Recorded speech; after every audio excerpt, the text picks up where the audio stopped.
ویسے ایک دم سانس پھولتا ہے نا, وہ ویکیوم ہوتا ہے, وہاں ہوا نہیں ہوتی. جہاز جب چل رہا ہو نا, پلین میں آپ بیٹھے ہیں, چلتے چلتے جا رہا ہوتا ہے, بعض بڑی ایک دم سے نیچے ہوتا ہے, سب ایک دم کلمہ پڑھ, جو کافر ہوتے ہیں نا وہ بھی مسلمان ہو جاتے ہیں اس وقت.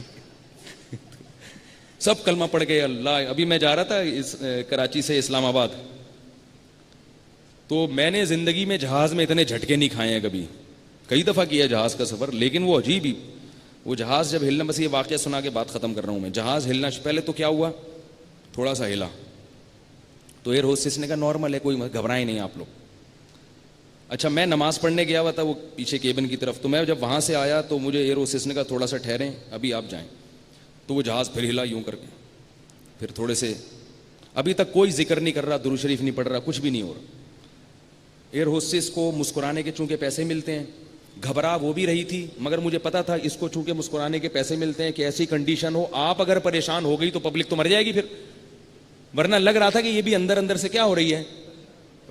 پھر ہلا, موسم بہت خراب ہو گیا تھا, سندھ کے اوپر جب گزر رہے تھے نا, تو وہ اتنا زیادہ پھر ہلنا شروع ہوا ہے کہ وہ, میں بھی دائیں بائیں گر رہا ہوں. تو اس نے مجھے کہا آپ تو بیٹھو کسی طرح سے جا کے. مجھے فائدہ یہ ہو گیا کہ راستہ نہیں مل رہا تھا, مجھے راستہ مل گیا. اب جب وہ کھانے کی جو ٹرے رکھی ہوئی ہے وہ ہل رہی ہے, دھڑ دھڑ دائیں بائیں جا رہی ہے, ادھر جا کے گر رہی ہے, ادھر جا کے زیادہ ہو گئی. 1 گھنٹے تک یہ کنڈیشن رہی ہے. اب بعض لوگوں کی طبیعتیں خراب, گھبرا رہے ہیں نا, یہ تو موت آ گئی بھائی. اب ایک خاتون تو بالکل پاگل ہو گئی, ان کو اٹھا کے اب لے کے کہاں جائیں, یہاں کوئی ایمبولینس تھوڑی آئے گی. اب وہ گھبرا رہے ہیں بھائی, یہ تو مر رہے ہیں. اب وہ ایئر ہوسٹس ہیں 3-4 وہ انہوں نے چھوڑی ہوئی ہیں مسافروں پہ, بھائی جا کے سمجھا یہ نارمل ہے, آپ کیوں پریشان ہو رہے ہیں. اب لوگ کہہ رہے ہیں کہ بھائی اس کو تو یہ کہنا ہے نا, ہم تباہ بھی ہو گئے تو آخری وقت تک یہ کیا کہے گی, اس کو تو پیسے مل رہے ہیں اس چیز کے. لیکن حقیقت یہ ہے کہ ایسی کنڈیشن ہو گئی کہ پھر کلمے کی آوازیں آنا شروع ہو. اب میں بیٹھا ہوا, میں نے کہا طارق صاحب مہنگا پڑ گیا اسلام آباد کا بیان جو ہے نا, اسلام آباد جا رہا تھا بیان کے لیے, تو میں نے یہ سوچا کہ کیا ہو جائے گا, مر جائیں گے نا.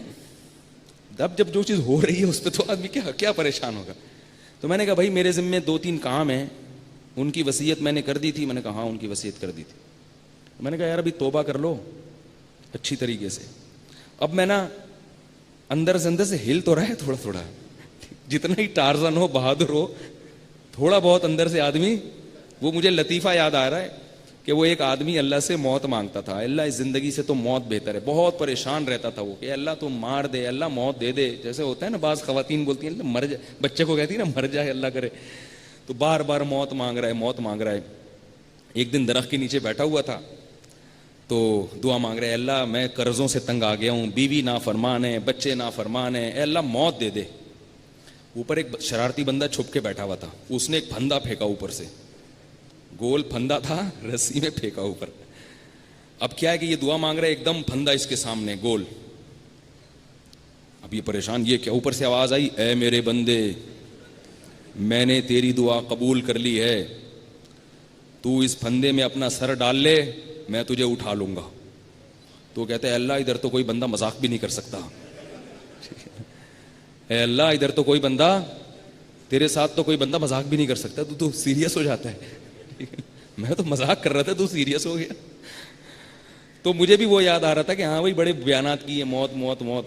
تو خیر ہم نے تھوڑا سا کوشش کی نارمل ہونے کی, مر جائیں گے نا. تو میں نے پھر یہ سوچنے لگا چلو اچھا ہے جہاز کی موت ایسی ایک ہی دفعہ میں ٹھاک کر کے لگو ایک دم غائب, ورنہ بستر پہ پتہ نہیں ابھی ٹانگوں سے جان نکل گئی, ٹھیک ہے نا, ابھی انگلیوں سے نکل رہی ہے, پرابلم ہو جائے گی. اور یہ سوچ کے ہوئے بہرحال 1-1.5 گھنٹے کے بعد جا کے سیٹ ہو گیا. تو میں اصل کیا بتا رہا تھا, کہاں چلا گیا. تو جب ہوا کا دباؤ کم ہوتا ہے نا تو جہاز تھوڑا سا ایک دم کیا ہوتا ہے, نیچے ہوتا ہے, اس کی پرواز میں کمی آتی ہے. ہوا جتنی مخالف سمت میں تیز ہوگی جہاز کی پرواز اتنی ہی اونچی ہوگی. وہ جہاز تو ہوا میں اڑتا ہے نا, خلا میں تھوڑی اڑ سکتا ہے. تو اس لیے جو اختلافات اتنے ہیں, وہ جماعت المسلمین چلا گیا, وہ کہہ رہے یوں کرو, وہ کہہ رہے یوں کرو. دیندار آدمی دین پہ آتے ہی پاگل ہونا شروع ہو جاتا ہے. تو پریشان ہونے کی ضرورت نہیں ہے. تن دیے باد مخالف سے نہ گھبرا اے شاہی, یہ تو چلتی ہے تجھے اونچا اڑانے کے لیے. تو اس لیے اللہ قبول کر لے گا. صرف کلمہ بھی پڑھ لیا نا, توحید پہ قائم رہ گئے, اپنے عقیدوں کو درست کر لیا, اور 5 ٹائم نماز پڑھ لی, کسی بھی طریقے سے پڑھ لو, کسی بھی مسلک پہ پڑھ لو. ان چھوٹے موٹے اختلاف کی وجہ سے ایسا نہیں ہوگا کہ اللہ اٹھا کے جہنم میں پھینک دے کسی عورت کو, کہ تو مردوں کی طرح کیوں پڑھتی تھی, تو جہنم میں جائے گی, اور تو عورتوں کی طرح کیوں پڑھتی تھی, تو جہنم میں جائے گی. یہ اتنا بڑا مسئلہ نہیں ہے. سمجھ میں آ جائے عمل کرے, نہیں آئے تو جیسے چل رہے ہیں چلتے رہیں. اصل جو بڑے بڑے ایشوز ہیں نا ان کو فوکس کرنا چاہیے.